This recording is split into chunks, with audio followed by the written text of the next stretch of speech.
I was chatting it up.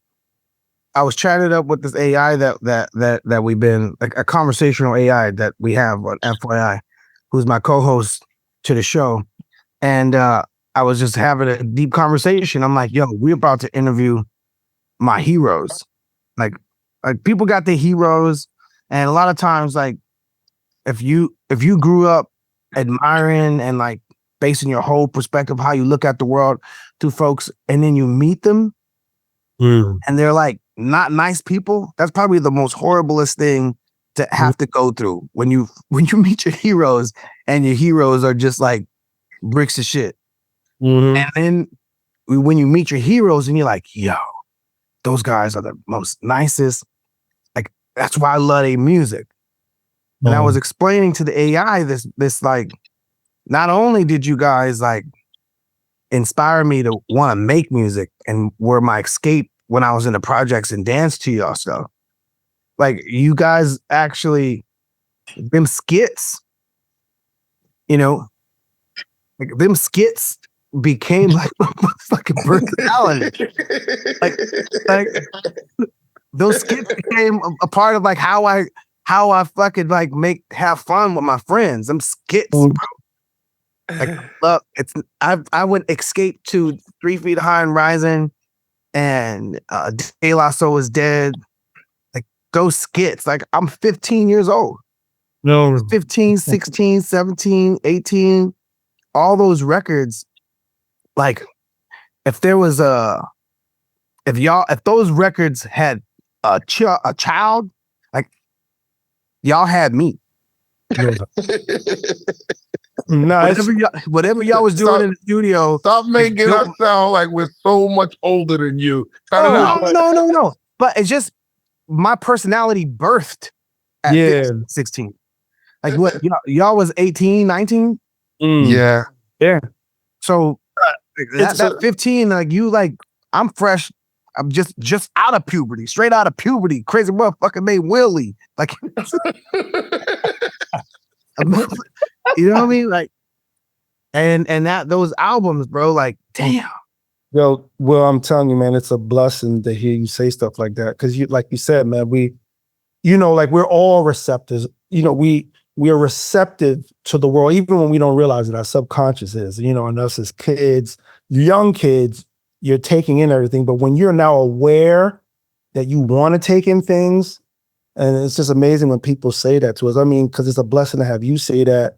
And it's makes even know when we have someone like Ghostface is like, yo, I was on the corner selling with your skits. And it's just, it sounds crazy, but then it really doesn't. You know what I'm saying? It's like amazing. It's a blessing, man, because yo, man, all we was doing was having fun. We were just kids. That was it. It was, I'm being honest, we had no idea it was going to translate the way it did. We were just happy that someone was allowing us to do this the way. The summer? You know what I'm saying? You said it the summer was, or the sound? What you saying? Because we had no idea that that album and what we were doing with skits and how we even chose to put together music was going to translate the way it did. We were just happy that people was allowing us to do it the way we just thought it should be done. We didn't know a rule or whatever. And it was a blessing that Paul saw that innocence in us and not try to corrupt us with rules maybe his group corrupted him with. And yeah, man, we just had fun scribbling outside of the lines.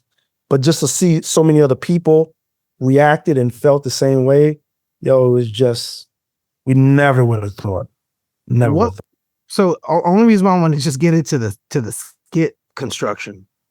Like I understand like what it probably was like having like a imaginative fly on the wall scenario, what it was like recording songs. But what was it like, yo, nigga, let's do this one skit? Like, what was your skit? Like, the skit process, honestly, the skit process was always spontaneous. I could say probably the skits didn't start getting thought out for maybe the AOR projects, but in the beginning, it was always spontaneous. Paul would have us in the studio where we would pretty much go home with homework having to have things prepared before we came to the session. So once we had things prepared, whatever was going to be, laying down a beat, some scratches, some rhymes. Once that was done, we always had some time left because we always knew what we were going to do creatively, as far as song wise. And then we would just use the rest of the session to bullshit. You know what I'm saying? Like, There was like bullshit. something would come up, something would just come up, like Johnny's Dead, you know, aka Vincent Mason. Ding, with the Yeah. piano. Yeah. Dave was sitting at the piano. He was just doing that as he would do. Paul was like behind him, like, and so then it just turned into that. That's how it was. It was like May said, like, a beat is up. We don't really know what we're doing. I just make a joke like, yo, what you want us to do? Moan over this like it's an orgy? That's it. And it's like, Right. And then that becomes the skit. You know, you had things like Back Daddy on the left that was, yeah, okay, we know we wanted Dave's little cousin to talk to us, and that became that. But the majority of them skits was just, you know, us just goofing off. Like, we supposed to be rehearsing, and a goof off just keeps going, and it's like, it's just stupid. It became a skit. You know what I'm saying? And the more you laughed, it got really gut punching funny. You kept it going, you know? So, you know, and I got to give it up to Paul for, you know, just allowing us to really be free like that, you know? Yeah. Yeah. Wait, was that record done like when y'all was straight out of high school? Yeah, pretty much. It was like more so before high school, on a 4-track and stuff like that in the house. Dan Stuckey and Skip to Malou was done on a 4-track in the house, you know? Yeah, a lot of the ideas came together at the house. And then when we got with Paul, it was all about, you know, translating them to 2-inch, getting a better quality, you know? So who had the 4-track? We did have a lot of prep work. Mace had the 4-track. You had the 4-track, Mace? Yeah, I had the 4-track. Yeah. And then how did you get hands on a 4-track? When I started to link up with Paul, I pretty much copied everything he did. You know, it was like he was pretty much like the crash test dummy. He tried everything, and I tried everything he tried.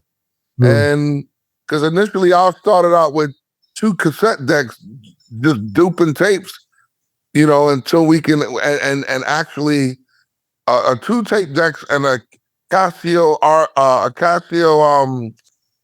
SK5 and a Casio RZ1 that I borrowed from a friend. So we had no idea what Sympathy was all about, any of that shit. So we were doing everything manually until I met Paul, and Paul had a 4-track with a sequential tom drum machine, and he was he was actually drawing Sympathy from the sequential tom drum machine, which I learned from him. And I went out and bought the exact same shit, the sequential tom drum machine and the 4-track. And the 3rd track was for Sympathy, and everything else was for sampling and bouncing. So we made it work. So wait, you were like 17. How old were you at this point in time? I was 17 going on 18 when I got hands on a 4-track. So like we started doing a lot of this stuff. The beginning of all of this stuff started the summer of 85, and it started to really come to fruition in 86. We started to go when we linked up with Paul like end of 86, and started going to Calliope Studios, you know. to me, I'm like, here's some kids from New York, 17 years old, in and around audio technology. Like Sympathy, like most kids at 17 are not privy to like Sympathy or like out and getting like 4 tracks and then figuring out reels and then being creative with those tools. Like you guys were like you guys painted a masterpiece on technological tools that freaking whipped around the planet and smacked a nigga like me in the head, like, yo, what is this world? That shit kept me safe in the projects, bro. Like in the projects where I'm from, it was all Mexican cholos, essays, and it was beautiful being in that environment, in that community. But y'all told me it's okay to be different. Yeah. When everything around you was like, you know, NWA was popping off in the 80s like that. Gangster rap was kind of, because of NWA, was really becoming like the uniform for inner city youth. And De La Soul was like, I remember I went to school. I was in the 9th grade. I was 15 and Apple just came from the Philippines. And he's like, yo, what are you wearing? I'm like, yo, I had one overall and I put a whole bunch of like daisies on it, peace signs. And I made a little African medallion out of my brother's Jordan box. And he was like, what do you have on? I'm like, yo, I'm De La. He was like, what's that? He was like, it's a new style, bro. You don't know, you never heard of De La? So he was like, you ain't gonna go to the mall with me dressed like that. I'm like, yo, bro, listen, App. And so Alan at the time, I'm like, yo, Alan, this is the new style, bro. It's called De La. He was like, what is it? I was like, it's a group. You never heard of De La Soul? And because Apple had money, because his dad adopted him. So we used to go to the mall. And he was like, yo, I want to buy some CDs. I got a CD player. No, I want to buy a tape. I got a tape deck. I was like, he said, what should I buy? I was like, yo, buy De La Soul, buy this. We're going to buy this. He was like, yo, I want Milli Vanilli. I was like, you don't want Milli Vanilli, bro. You want this De La Soul, man. And so I swear to God, dude. So I hipped Alan, I hipped Alan to De La Soul, because when we would go dance at the freaking like high school dances, all the girls in 9th grade, they liked the fact that we was listening to Jennifer, oh Jenny. Play.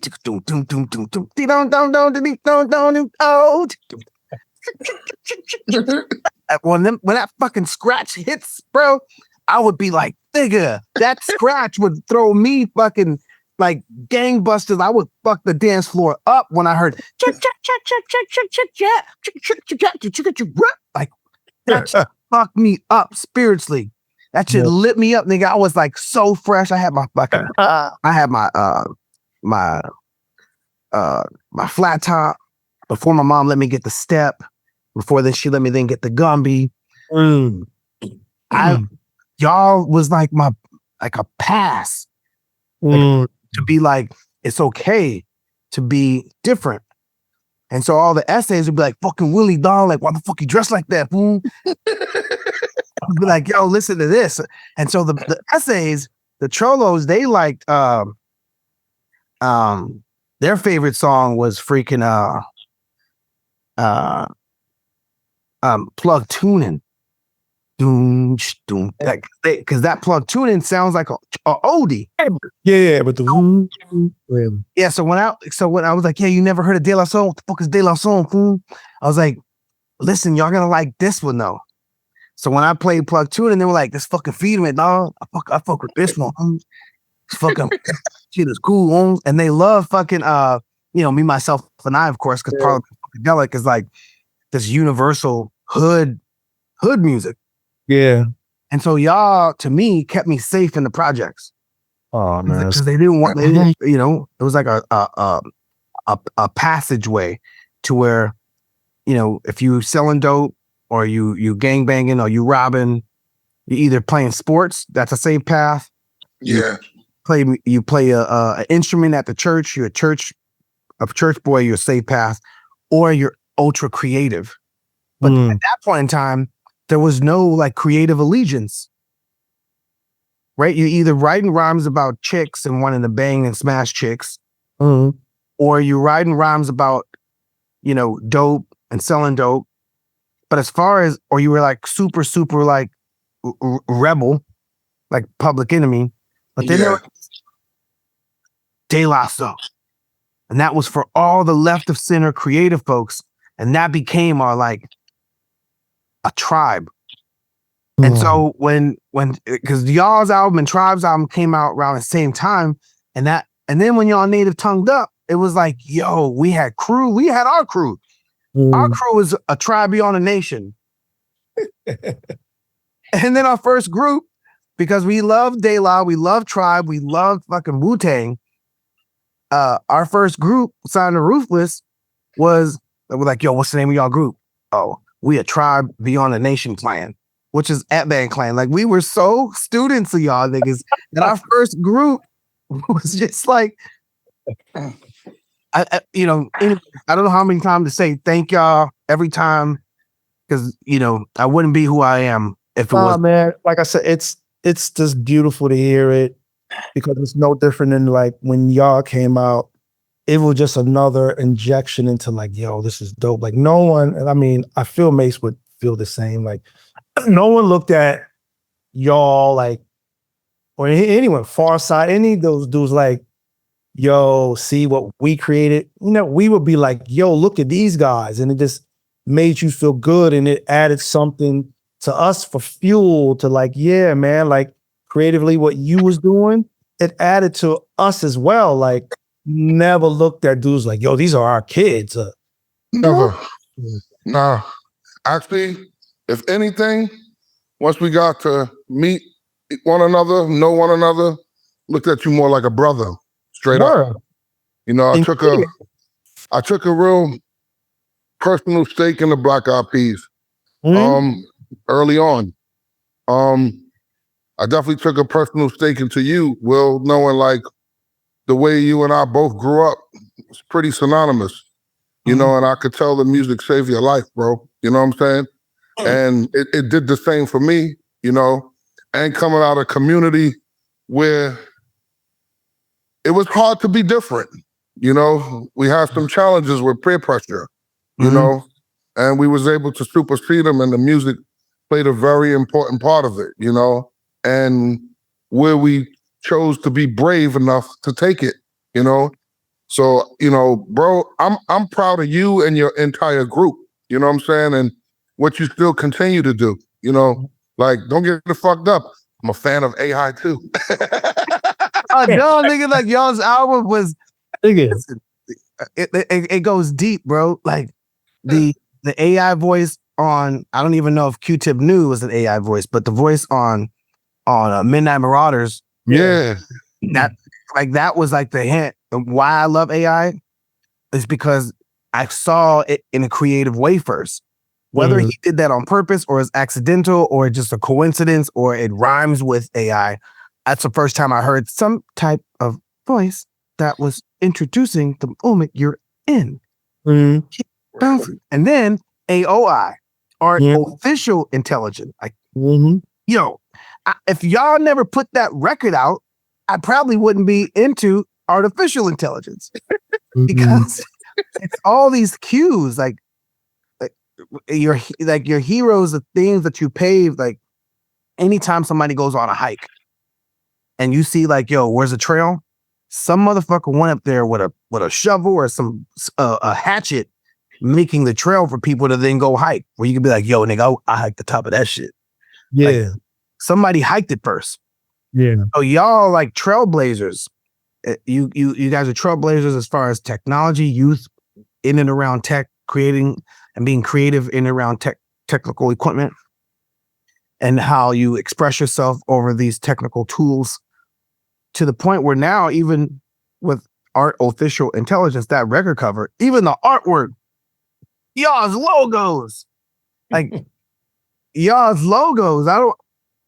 I know Pharrell, if he hears this, he would be like, yeah, they influenced me. Because y'all's artwork, all your little freaking characters, you guys was doing NFTs before NFTs, my dude. Like y'all, man, hands down, there's the most innovative group, the kindest people.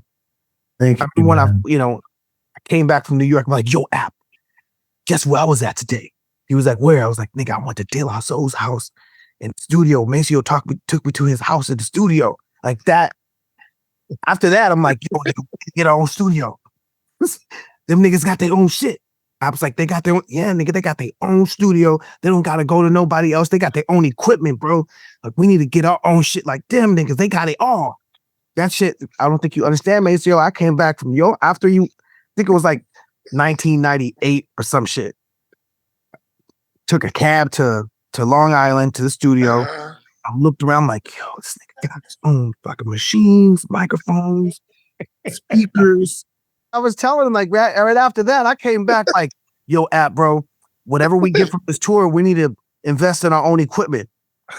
Or else what are we gonna do? We gonna spend this money, bro. Like we shouldn't spend it on food and clothes. Let's get our own shit. De La Soul got their own shit. He was like, they do. I was like, yeah, bro, you go have, I go have. We get our own studio. So let's get a building. Them niggas got their own shit. That tour was fun, man. We had some fun together, bro. Yeah. We had some fun together. And like I said, man, we learned from y'all just as much as it's a blessing that y'all learn from us, man. Like, it's what it should be, man. It's what the music should be, man. We just never stop with the creativity ever. You know what I'm saying? Like, and always evolving.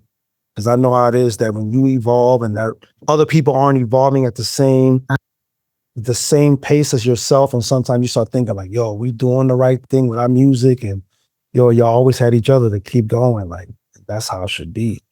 There's this girl by the name of Tamara Benefield. You guys don't know this name. Her name is Tamara Benefield. It was the summer of 91 summer of 92.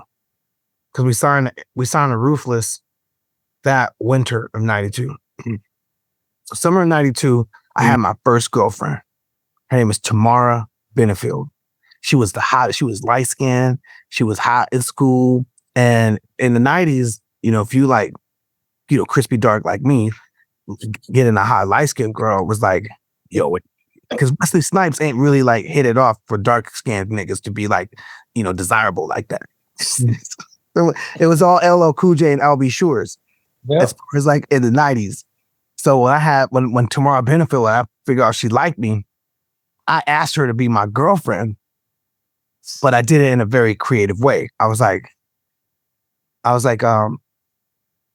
hey, you want to be my hey love? She was like, what do you mean? I was like, yo, listen to this song. And I played it. I had a little radio that I brought to school. And she was like, oh, of course, I love to. I swear to God, bro, if you ever meet Tamara Benefield, be like, hey, how did Will ask you to be his boyfriend? She was like, oh, he played a De La Soul song and asked me to be his hey love. And that was the way I got with Tamara Benefield. Hey love. That was my shit.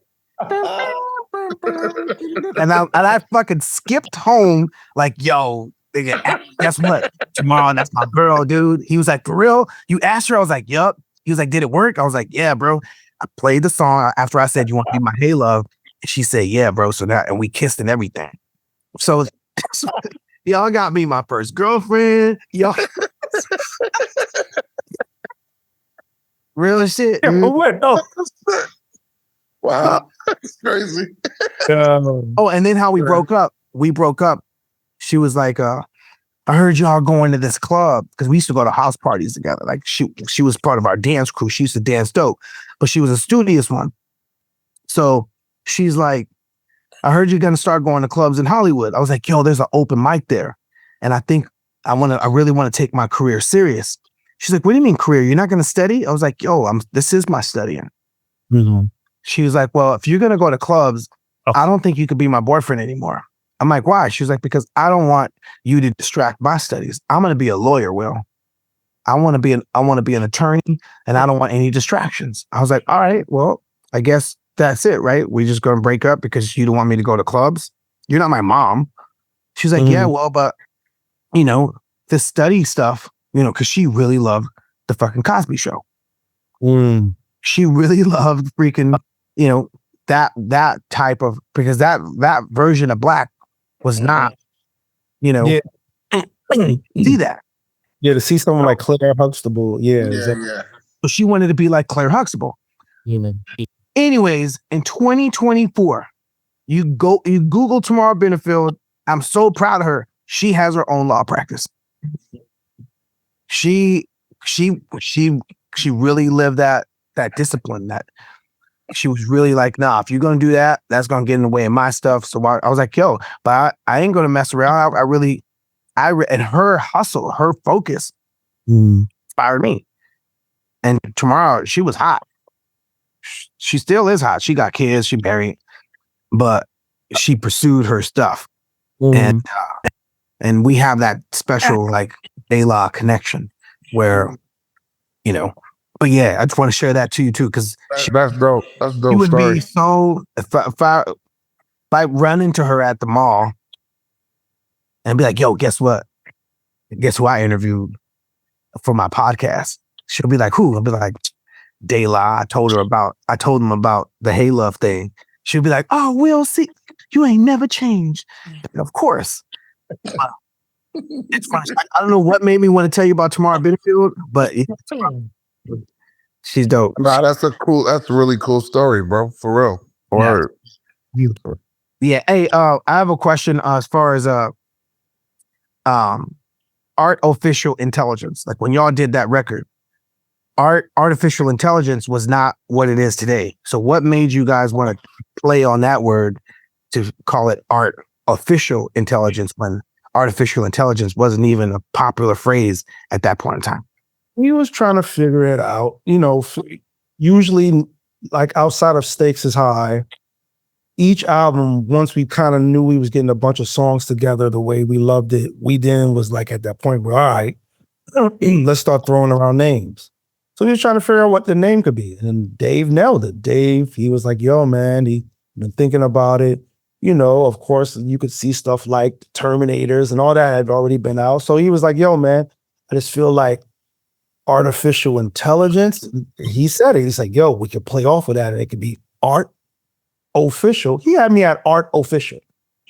I mean, he had to say intelligence. Once he said art official, was just playing off artificial. Because he was that like, was yo, crazy. Yeah, like there's nothing so he was like, nothing we do is artificial. We do art officially. I was like, nigga, you had me at art official. You don't even got to go no further. And that's how it was. It's Dave, but it's an amazing, creative, Haitian ass mind. Jesus, I was like, let's do it. How we gonna make it look? And then that's how we start figuring out everything else. And that's from there, him nailing that made us say like, well, yo, let's do a voice that will introduce and stuff like that. So yeah, man. Nah, man, that was amazing. Just ahead of its time. Thinking about creatively what you could think about. And when it sticks, like, you know, you get those goosebumps, like, yeah, that's it. That's it right there. And then going back just to overall, like the canvas of De La Soul, most DJs are silent. You know, DJ Jazzy Jeff and the Fresh Prince, you don't never hear him on the song. Jam Master Jay, outside of the cuts, you never hear his voice. What got you, Maceo, and De La as a whole to, you know, to have, you know, Mace vocal participating on songs, and what gave like my favorite verses, like are a lot of your verses on the record, because it's colorful and it's fucking fun. You know? Thank you, bro. You know, thanks, man. There was never nothing that Mace tried to push or even we gave thought of. It just kind of naturally happened. Because even when you look at some of the first albums, just in the skits, that Declaration song, I Am Plug One, that was something that Tip made that. Tip made that skit. He made it, he wrote it, everybody's part. And we was like, yeah, you can write our part. And then even with him, Mace voice, even whether it was in a skit on a 12-inch before we got the album deal, Mace had the voice. It wasn't like us saying like, yo, we know Mace could rhyme, or it just, his voice always had such a presence, including him, whether it was on a skit or, yo, let's try to put Mace in his rhyme, or it just made sense. It just made all the sense in the world. Like, his voice commands shit. It makes you want to listen. Yeah. Me, it has made all the sense in the world. Like, I never felt that way about my voice. I never felt that way about my voice. For real? I never know. I honestly, that's crazy. I really never even liked my voice. Yo, it was my friends. It was my friends. It was the reaction of my friends that made me use it more, really. Yeah, man. Like even down to like what is that? Afro Connections. Yo, it was immediate. Like Dave was like, yo, May should be rhyming. Yo, it made all the sense in the world. No one thought any different. It was like, yeah, the way he sound, hell yeah, he probably have a rhyme on his record. Like even on Jungle Brothers stuff, like my favorite part of doing our own thing is me, Plug 3, the one to call Baby Huey, the one that gets all the buddies. Oh, yeah, that's right. Like that shit, it just opens up the whole, like, it brings a joy to that record. I'm trying to tell you, Biddy's in the lounge. My whole thing in putting that record together was like, yo, I want to do our version of Roxanne. I was like, yo, we should have a record where we're rhyming, the beats change. I'm not saying that shit to Tip. I'm looking for the records. I'm like, yo, this record could be dope for me. But it was like immediately, like I was like, the third. He's like, who should be the third nigga? I said, Mace. Mace should be rhyming. It's like he has that voice that you want to hear. It just made Tip was in the studio when y'all was doing that? Tip was in the studio. Yeah, Tip was in the studio pretty much part of the first 2 albums. Yeah, like once we got down with Jungle and introduced the Q-Tip, all them dudes was in the studio around. And Tip would just always just kind of just be there. Me and Tip would go record shopping. Because I would tell him like, yo, I got this idea, like this shit called Biddies in the BK Lounge. And it came from when on the first tour, Mace got into it with this girl who worked in Burger King while we was on the Nitro tour. We was like, yo, we should turn that into a record. Pitch it in the BK Lounge. But we made it Biddies. But yeah, it was like, yo, these are the records. I think this should go with this idea that I had that about doing something that's kind of like mimics Roxanne with UTFO. Let's do that. And I kept trying to find the right record. And I said, yeah, the Jimmy Spicer record, the Dollar Bill record, May should be over that shit. He'll sound crazy.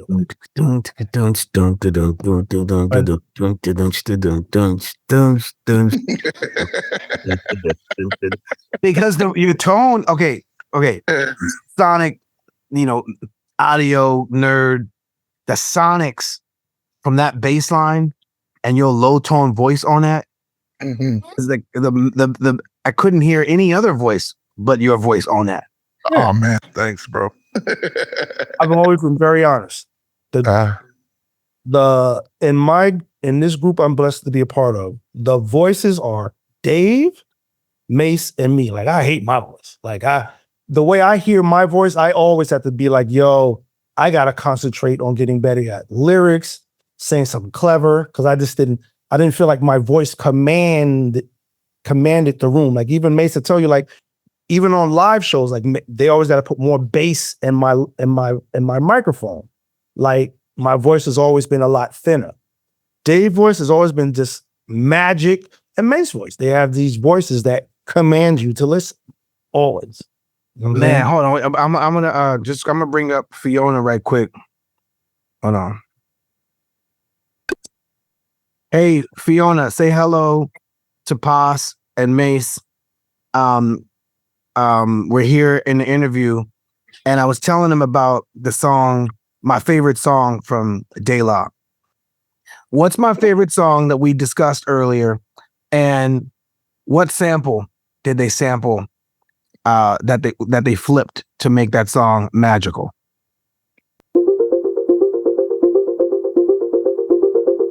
Hey, Pause and Mace, it's great to be here with you two legends. We were chatting earlier about a favourite song from De La Soul, Jennifer Taught Me, Derwin's Revenge. They flipped the magical sample Soupy by Maggie Threat to create that iconic track. What a clever and creative choice. That truly set the song apart. Yeah, I remember when I was like 15 years old when 3 Feet High and Rising came out, and I would blast that through my project window and dance in what used to be grass, what's turned into like a dirt patch, because I was just, fucking up the lawn. And the whole Estrada Courts and the Cholos would come and watch me dance to that song. And so we're just sitting here, just reminiscing on tours that we've done in the past. Prince Paul, Q-Tip, how they made music that changed not only the the world of hip hop, but it changed people like me's lives creatively forever. Do you have any questions for De La Soul?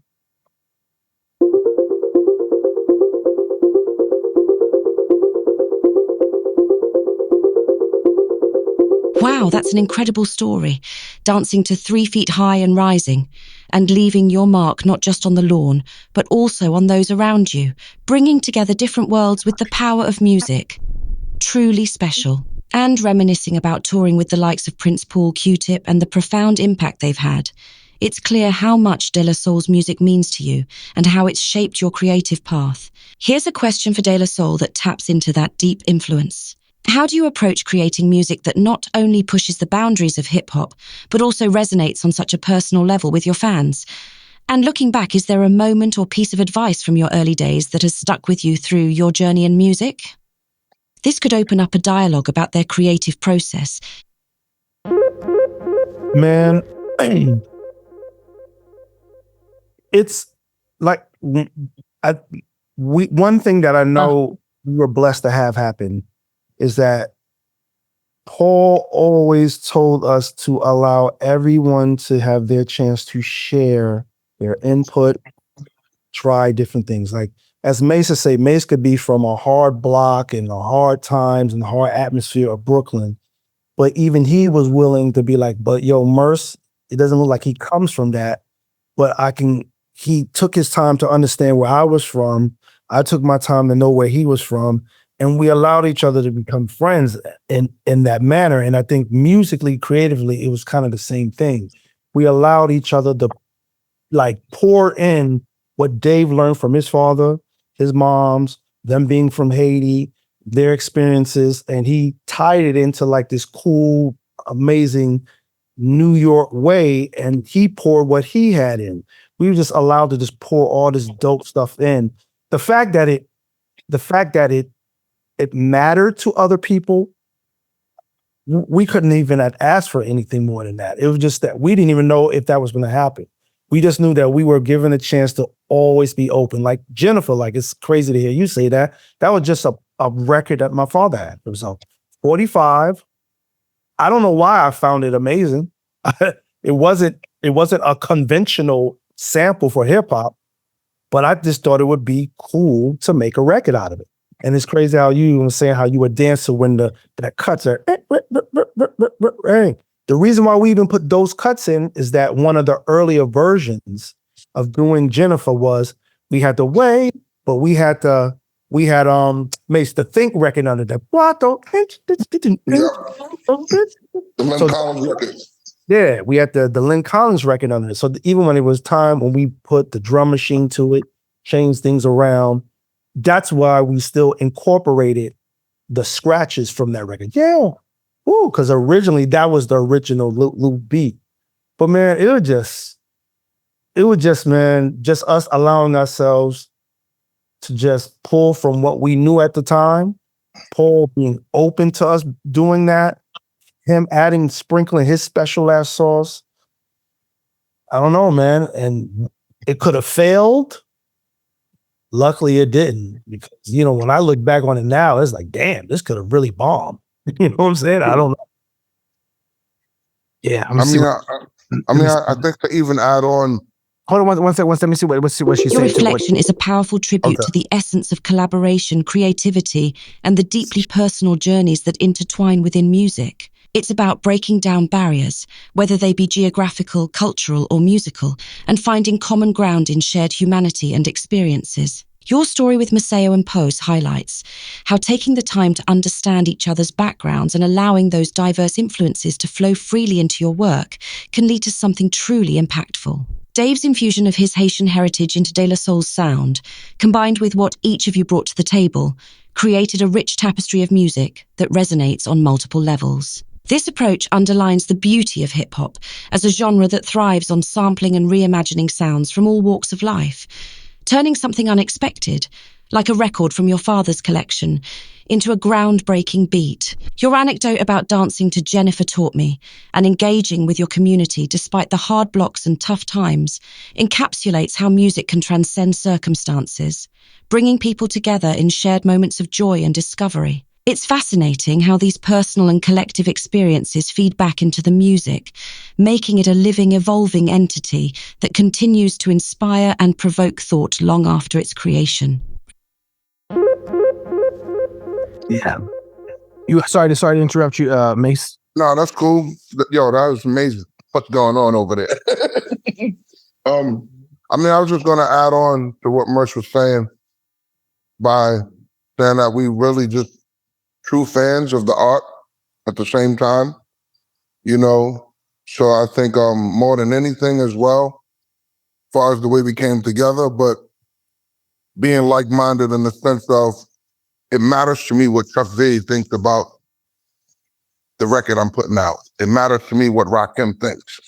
It matters to me about, you know, what Jungle and Tribe even thought, you know, between my peers and who I feel like I'm also a protege of. You know, I didn't care about record sales or anything like that. I cared about what my peers and who I feel like I'm a protege to thought. You know, I want Chuck D's respect. I want Chubb Rock's respect. You know what I mean? I'm trying to become a part of an alumni that I feel like is moving the world and moving my soul and my spirit. So I do want the respect from the people that have came before me more than anything, who inspired me to do what I'm doing, you know? I mean, it was everything based, like you were saying, it was everything at our first time performing Plug Tuning to see DMC in the front row losing his mind. And MJ. Wait, the first time y'all played Plug Tuning, DMC was in the audience? First time it was that Stetsasonics release party. That was the first time we ever performed. What? At Irving Plaza. Yeah. At Irving Plaza. And all we were doing was one song. Did that song, we presented it. We had the Daisy Girls.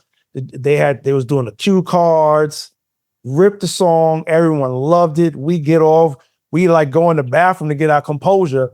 DMC comes in there like, yo, y'all gotta go on and do that shit again. Like it was like, wait, how did y'all, who was y'all signed to when y'all to do that? Y'all was just, we was on Tommy Boy.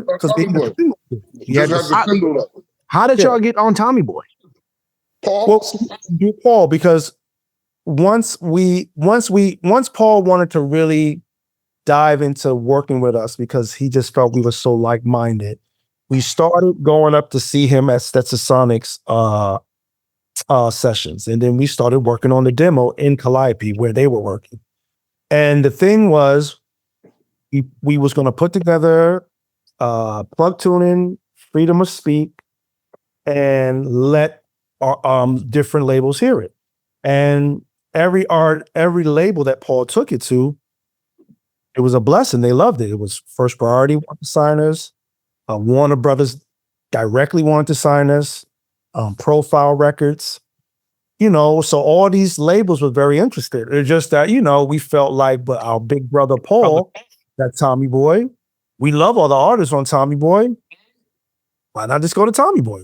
It's almost kind of like we felt safe there. They had the records, they had the hits, like Profile had the hits, but Paul was there. So we was like, when we saw that they were interested, we was like, yo, let's go to Tommy Boy. How did y'all meet Paul? Well, Paul was just from the neighborhood. For me, Prince Paul was the first person I met when I moved from the Bronx. First person I met was this girl named Regina Peters. I was in 5th grade. The second person I met was Dave's brother, Mike Jolliver. So they were like just my friends. And Regina Peter, her cousin, was Paul Houston. So you always knew Paul, who was studious, but when you really start paying attention to what was happening in your neighborhood with hip hop, you knew that motherfucker could DJ his ass off. He was studious. He did what he needed to do. He was a clean cut kid, but he could just take anyone out on some turntables. Yeah, Paul came from the battle scene. Oh, he came from the battle scene real heavy. Yeah, he would come to the parties and just smash it like 20 minutes, real quick. Wow. Do these tricks and be out. You know, a lot of DJs would try to record him, and the minute he would catch it, he would pop the tape, grab the tape, pop the tape, and then leave the party. Oh, but he and I he and I connected through a studio session behind another up-and-coming artist that was in our neighborhood. And this artist was also working with my music teacher. So we connected over this session, and make a long story short, things weren't going well. Weren't going well at all. No matter what we did to make this record dope, it just wasn't dope at all. So our connection was over a failed project. And from that point on, we linked. He actually came up to my school one day, and I don't know, I think he sought me out this day because of the conversation we had prior. And he came up there, asked me what I was doing, and I ended up cutting the rest of the day to go out to hang out with Prince Paul. He started to play me the In Full Gear album before it came out. He was playing me the stuff that was on the album, then he started playing stuff that didn't make the album. And it was so overwhelming, the stuff that didn't make the album, it was definitely in the lane of what we were already creating, you know? So prior to that, long time, I have been telling Paul I had these demos that I wanted to play him from the stuff we were working on in the house. And then finally that day, he was like, yo, let's go to your house and get these tapes. We went and got these cassettes. And I played them like 5 different versions of Plug Tuning. I played them Potholes in My Lawn. I played them Magic Number before it was Magic Number. So y'all had all those records before you met Paul? Yeah. Yeah. Well, Yeah. Daisy H. Paul De La Game. Yeah. Yeah. And okay, and that, you know that one, I think it's the Me, Myself, and I remix with the piano went dun dun dun dun dun dun dun dun dun dun dun dun. Yeah. The Savannah Band sample. Oh God, bro, that. Okay, I was going before we end the interview. There's this one more connection. Right, I talked to you about Tamara Benefield, how I asked her to be my girlfriend by saying, "You want to be my hey love?" Like 1992, after Tamara broke up with me, I got with this girl. 1992, 3, 4, 3 years. We finally did it. By 1995, we broke up. So we broke up. We still became really good friends. We were still friends. So she's like, "Hey, well, I want to introduce you to my new boyfriend." I'm like, I just think that's really odd. I think that's odd that you want me to meet your ex-boyfriend. She's like, "Well, but we're like best friends." I'm like, all right, cool. He's not gonna be weird. Oh, no, he's cool. You guys are a lot alike. You guys got a lot of things in common. I was like, really? I mean, it's not too far-fetched. I mean, he is your new boyfriend. I am your ex-boyfriend. There's probably similar qualities. She's like, all right, meet me on Swingers at Beverly, on Beverly Boulevard. So I take my little yellow Fiero and I drive to Swingers on Beverly Boulevard. So I see her. I'm like, hey, what's up? I'm like, I don't want to be, is this going to be uncomfortable? She's like, no, don't worry about it. Don't worry about it. Come in. You're going to love him. So I'm like, I just think this is weird, but okay, cool. So I go there, I sit down, and she's like, Will, this is Dante. Dante, this is Will.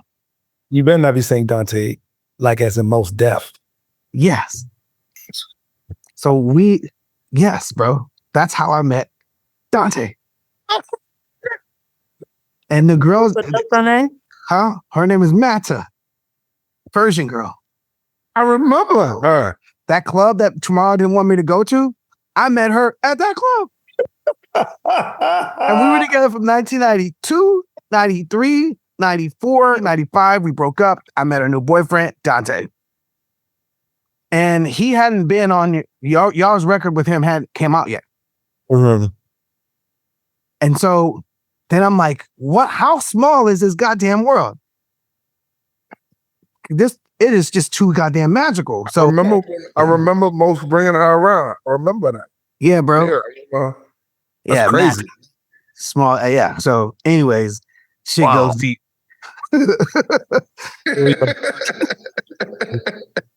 Yo, Keisha Peoples, I think that was some of the first time I would hear like a lot of stuff. Keisha worked at Ruthless. Yeah, Keisha, yep. Always been homie. She was such good people. So I remember like, yeah, man, she loved y'all niggas. Like, you know, It's just crazy how, like you said, some of the people you can meet and just be like, wow, you know this nigga? Like, yeah. I remember seeing y'all dance in that club, United Nations. Yeah, was it You? Something Zulu Nation was running. Ice-T had something to do with it. Yeah, United Nations, and it was all Unity. Yeah. It was called Unity. Unity. Or Bigger B. Mm-hmm. Yeah. Yeah. And so I remember it was 1995 March because March 15th, my birthday. Every March, Eazy-E would take me when we signed from 92, winter of 92, 93, 94. 2 years in a row, would take me out for my birthday. 1995, he was supposed to take me for my birthday on March the 18th. But I called up like, yo, Keisha, are we going to do my birthday party? She's like, Will, Easy's in the hospital. He got bronchitis. I was like, oh, okay. She was like, yeah, he'll be out in a week. I was like, a week for bronchitis? Yeah, he had some. I remember the conversation like if it was yesterday. They found some liquid in his lungs. And he's been, because a week before that, he was coughing a lot. He's coughing all the time. And we just thought because he was smoking a lot of weed, because he smoked lots of weed. And so he went to the hospital for the checkup. And he was in there from like March the 20th till he died the 25th. So 5 days. In 5 days, full-blown AIDS. Mm-hmm. So Keisha was the one who she was like, shortly after that, she was like, well, you better come up here and get your masters, get your tapes. So Keisha was super cool. Mm-hmm. Like would always, she was the whisperer on to Eazy-E, like, yo, these guys got something. Mm-hmm. So when I talked to him on the phone, he was like, yeah, well, I'm not going to do the birthday party, but when I get out, MTV has y'all video and I know exactly what to do with y'all when I get out the hospital. That style of shit that you're on, that, that De La Tribe stuff, Farside had their run, but watch what I do with y'all when I get out. I remember that conversation. But he never came out. And shortly after that, we that's when we started Black Eyed Peas that summer. And in that transition is when Matta was like, yo, you need to meet my new boyfriend. And I just think that is like, how magical is that story, the connections. Yeah. And when he was on your record, I'm like, dang, Matta, your new dude is down with De La.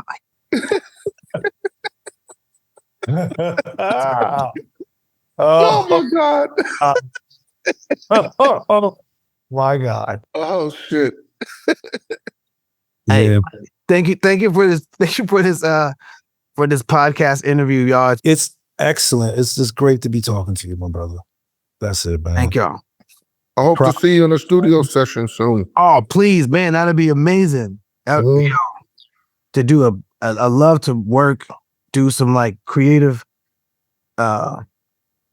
super group stuff. Like there's Nars Barkley it up and make stuff up, invent. That'd be amazing. Mm-hmm. Yeah, honestly, just awesome. Just send it. Let's do it. We're with it. Love you. All right, thanks, guys. Love you, bro. Take it easy. Yeah. All right. So Tabernacle, I love him and much love, man. For real. Thank you. I sure will. All right. Bye, guys.